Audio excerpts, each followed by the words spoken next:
When a lot of people think about optimizing their videos for YouTube, usually what they think of is optimizing the titles, the tags, the descriptions, the thumbnails, things like that. And those are all very important. But the game on YouTube today is mostly about what I call content optimization. And that is like, how do you optimize the actual video for people to want to consume? Like, what does it take to hook someone's attention and hold their attention and then get them to watch more until you get them to the very end of the video, or they click one of your interactive elements and they go on and watch another video, extending that viewing session, getting as much watch time as possible on that video. One of the best ways to do that is to tell good, solid, engaging stories. And storytelling is a skill that I've been trying to learn a lot about lately. And so I am downtown Cincinnati, and I am going to a workshop for the afternoon at a storytelling company where they're going to teach me and other people how to tell better stories that engage an audience. And so I'm gonna take you guys with me. We're gonna go there together, and we're gonna learn together about how to tell better stories.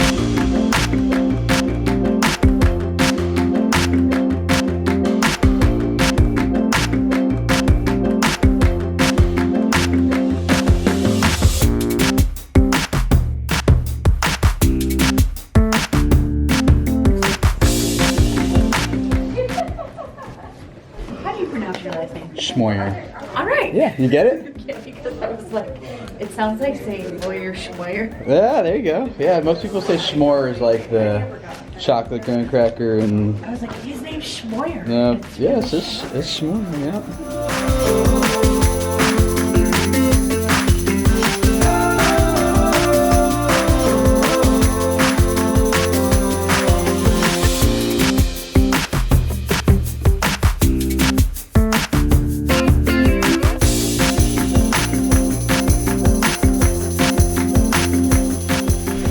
All done, heading out. This is where I've been for the past few hours. It's all done, so gotta go find my car and I'll bring you guys up to speed on what I learned. It's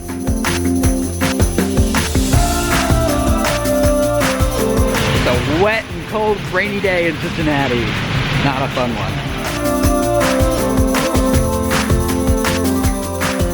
Let's go through some of my notes here together. I have a lot of them that I wrote down and recorded, so you can't even see that too bright.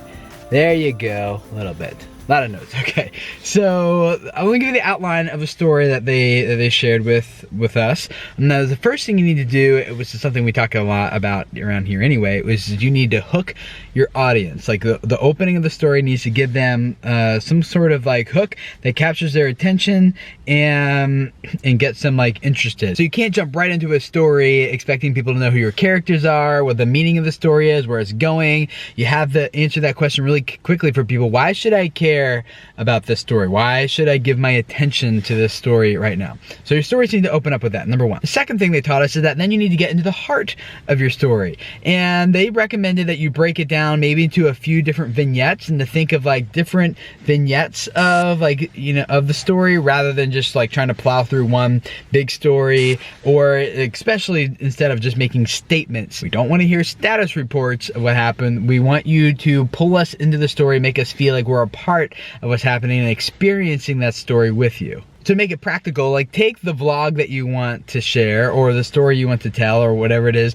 and break it up into maybe 3 different sections. It's all one story, of course, but maybe there's like the introduction, like sets the context. This is kind of like story number 1. Okay, then here's the next scene. And this scene, we take that, what we learned here, and take it a step further. And then scene 3 is kind of what pulls the whole thing together. And that's kind of like where we get like the climax of the story, so to speak. And each of those scenes should have different tones and different emotions. So maybe like it starts off humorous, but then it gets real dramatic all of a sudden, and then the last one is like a sense of relief, right? Like what is the emotion in each of those little vignettes in your story?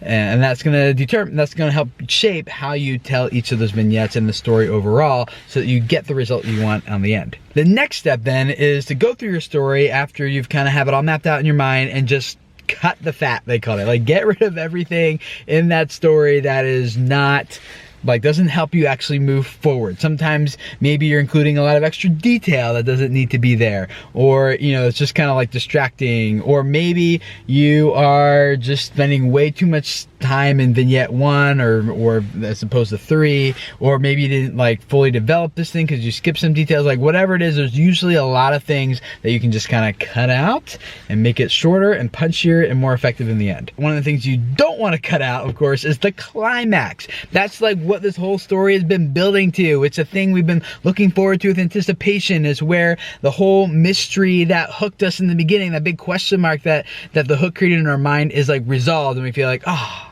okay, like I get it now.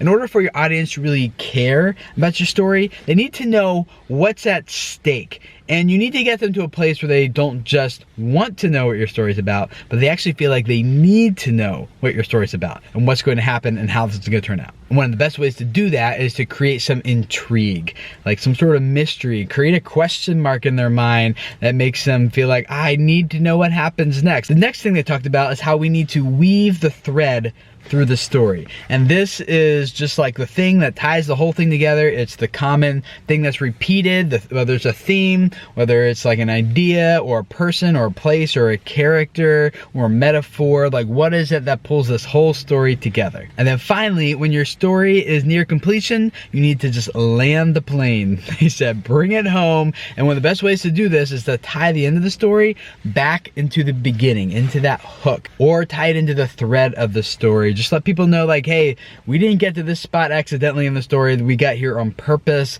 and we put thought into this, and this is like the whole point of this story. If that's something that you are working on learning right now as well, I want to hear from you. Please help me, teach me, comments below, leave that there. And if this is your first time here at Video Creators, I'd love to have you subscribe, because we're just all about exploring how do we tell stories that reach people and impact their lives here on YouTube, and growing audiences that can make a difference. So thank you guys for letting me be a small part of that with you. Subscribe, and I'll see you guys again on Thursday for our YouTube training video. See you then, bye. And in case you're wondering how I light my face, it was with the iPad.